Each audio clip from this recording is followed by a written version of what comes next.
Assalamualaikum warahmatullahi wabarakatuh. Selamat pagi abang kakak. Semoga masih berada dalam lindungan Allah Subhanahu wa ta'ala. Oke abang kakak, pagi ini kita akan belajar tentang tema 2, yaitu udara bersih bagi kesehatan. Subtema 2, pentingnya udara bersih bagi pernapasan. Bedanya, kita akan membahas tentang pembelajaran yang keempat, 5, dan 6. Nah, sebelum masuk ke video pembelajaran, abang kakak, mari sama-sama kita membaca basmalah. Bismillahirrahmanirrahim. Semoga setelah Miss jelaskan video pembelajaran ini, abang kakak paham dengan apa yang disampaikan melalui video ini ya. Ayo, mari kita sama simak video pembelajarannya. Nah, sekarang ada cerpen di halaman 72. Abang kakak boleh membuka pembelajaran yang keempat di subtema 2 di halaman 72, yaitu cerpen tentang tanggung jawab AD.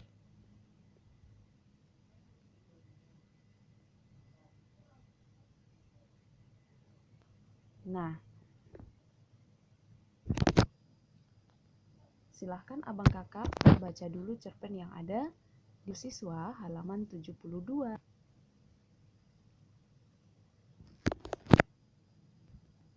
Oke, kita lanjut ke video berikutnya ya.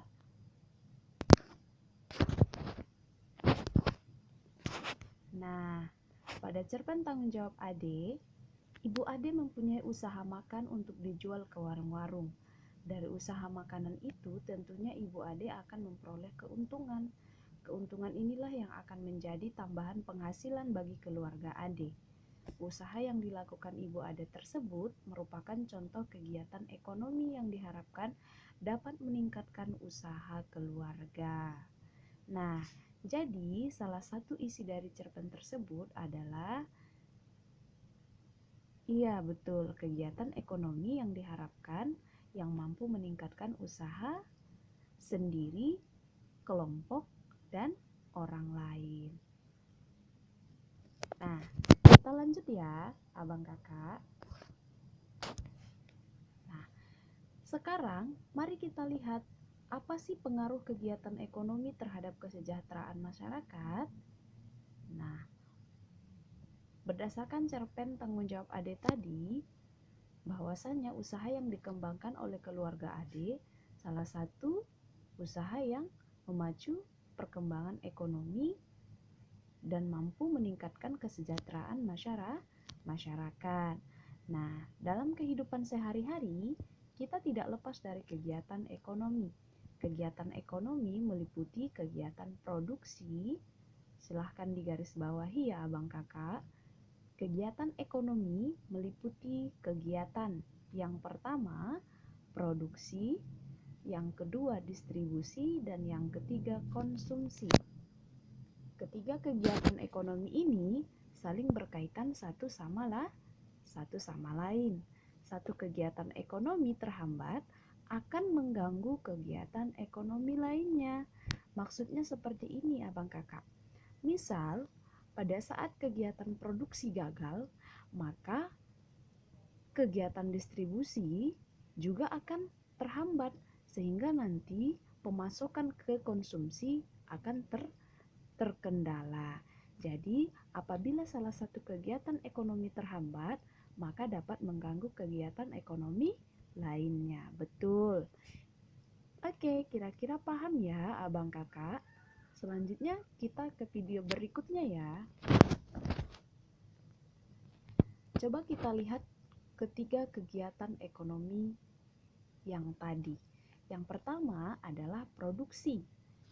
Produksi ini adalah kegiatan menghasilkan barang dalam rangka memenuhi kebutuhan hidup. Maksudnya, produksi ini adalah orang yang melakukan kegiatan produksi disebut produsen. Jadi produsen ini adalah orang yang menghasilkan suatu produk yang disebut dengan produksi, mampu memproduksi sebuah produk atau sebuah benda yang bisa dinilai dengan rupiah. Jadi kegiatan produksi ini adalah kegiatan menghasilkan sesuatu, sehingga orang yang menghasilkan ini disebut dengan produsen. Paham ya abang kakak? Yang kedua adalah distribusi. Kegiatan distribusi ini sama artinya dengan kegiatan menyalurkan hasil produksi dari produsen ke konsumen. Jadi kegiatan distribusi ini akan terjadi apabila kegiatan produksi selesai. Nah, orang yang melakukan kegiatan ini disebut dengan distributor. Yang ketiga adalah konsumsi. Kegiatan konsumsi adalah kegiatan menghabiskan atau mengurangi nilai guna barang dan jasa untuk memenuhi kebutuhan hidup. Orang yang melakukan kegiatan konsumsi tersebut disebut dengan konsumen. Jadi, kita misalkan membeli sesuatu, katakan itu sebuah barang, contohnya pensil. Jadi kalau abang kakak membeli sebuah pensil, berarti abang kakak termasuk ke dalam kegiatan ekonomi, yaitu konsumen. Oke. Nah, berikut itu adalah contoh dari 3 kegiatan ekonomi. Jadi produksi, distribusi, dan konsumsi adalah contoh dari kegiatan ekonomi. Kalau misalkan produksi terganggu, maka proses distribusi juga akan terhambat. Kalau misalnya proses distribusi terhambat, maka konsumen tidak akan mendapatkan konsumsi. Paham ya abang kakak? Oke, kita lanjut ke video berikutnya ya. Nah, sekarang coba kamu lihat animasi bergerak yang ada pada video ini, yaitu pembuatan atau pengemasan botol saus. Nah, jadi kalau kita bedakan, ketiga kegiatannya berlangsung pada animasi tersebut. Di mana dia, Miss? Kita lihat sama-sama ya, abang kakak. Pertama yaitu produksi. Pada gambar yang pertama, oke, Miss tandai ya. Mohon maaf.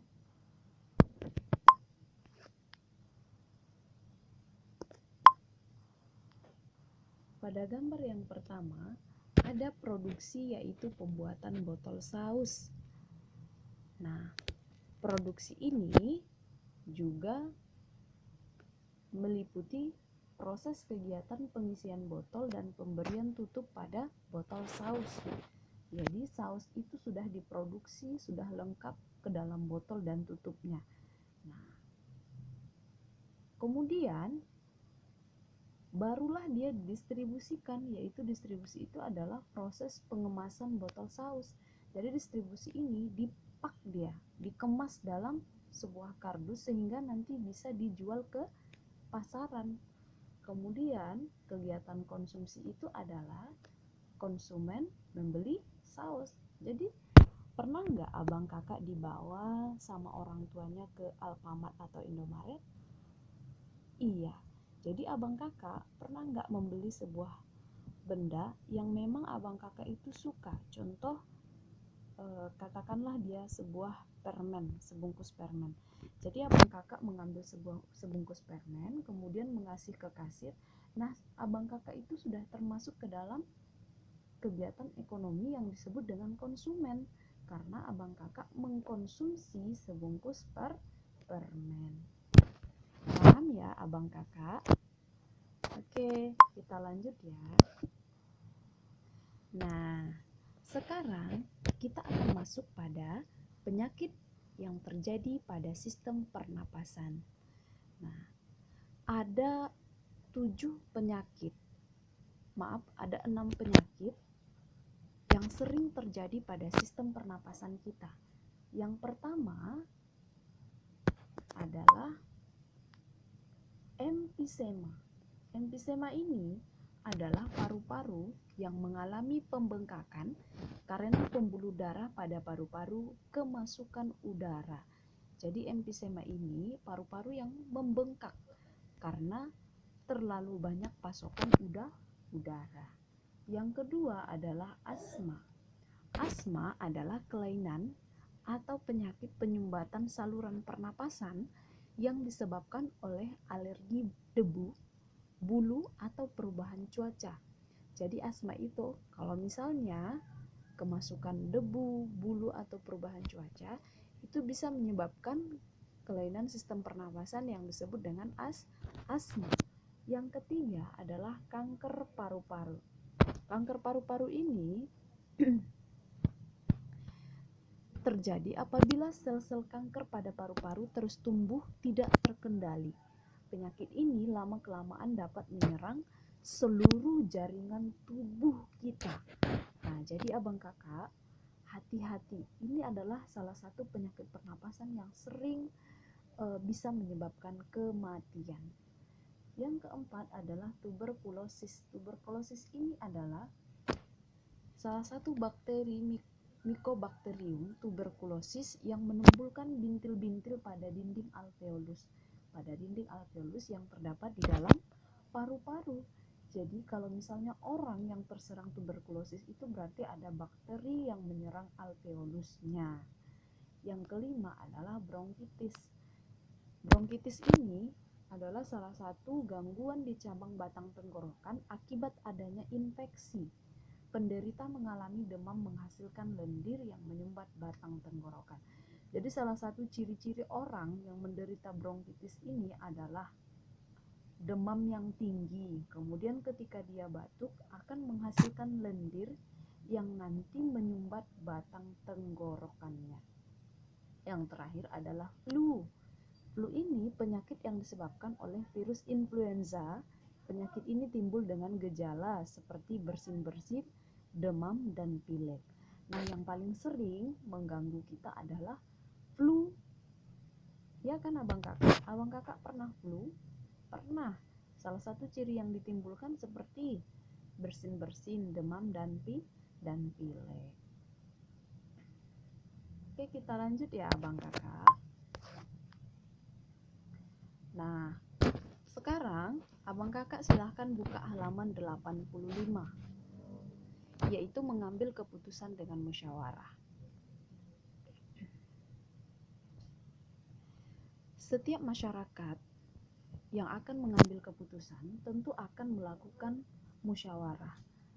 Artinya musyawarah ini dilakukan untuk menghasilkan suatu kata mufakat sehingga nanti segala persoalan yang dimusyawarahkan bisa terpecahkan. Nah, dalam pengambilan keputusan dalam musyawarah tentu ada prinsip dan aturannya.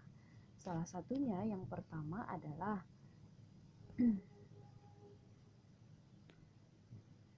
semangat kegotong royongan dan kekeluargaan. Kemudian yang kedua, mengutamakan kepentingan umum dan menghargai pendapat orang lain. Keputusan yang diambil harus dapat dipertanggungjawabkan secara moral. Kemudian yang ketiga,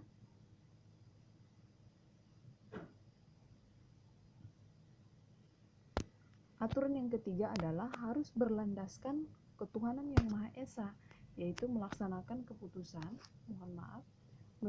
keputusan bersama dengan dilandasi itikat baik dan penuh rasa tanggung jawab. Nah, kemudian tata cara dan persyaratan musyawarah antara lain, peserta musyawarah harus hadir sebelum musyawarah dimulai. Yang kedua, ada susunan kepanitiaan yang minimal terdiri dari ketua, notulis, dan peserta musyawarah. Kemudian yang terakhir, menghargai pendapat orang lain. Jadi kalau misalkan ada orang lain yang berpendapat dalam kegiatan musyawarah, harus dihargai. Salah satu cara kita menghargainya, tidak memotong pembicaraan orang tersebut. Nah, kemudian bagaimana cara kita mengeluarkan pendapat dalam suatu musyawarah? Yang pertama, mengacungkan tangan sebagai tanda izin bicara. Yang kedua, berbicara setelah dipersilahkan. Yang ketiga, kalau ada orang yang sedang berbicara, silahkan menunggu sampai pembicaraan orang tersebut selesai. Yang keempat, bersifat sopan. Yang kelima, suara cukup jelas. Nah, bagaimana sikap dalam musyawarah? Sikapnya yaitu ada dua, menghargai atau menghormati pendapat orang lain. Kemudian yang kedua, tidak memaksakan kehendak kepada orang lain, sehingga keputusan musyawarah yang dihasilkan itu menimbulkan kepuasan antara orang yang satu dengan orang yang lainnya. Paham ya abang kakak? Oke, kita lanjut ke video berikutnya ya abang kakak. Nah, di video ini ada animasi tarian yang berasal dari Angkola. Angkola ini adalah salah satu daerah yang terdapat di Sumatera Utara.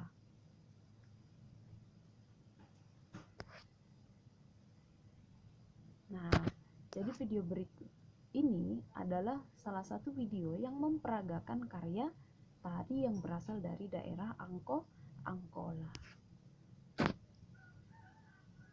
Nah, peragaan karya tari,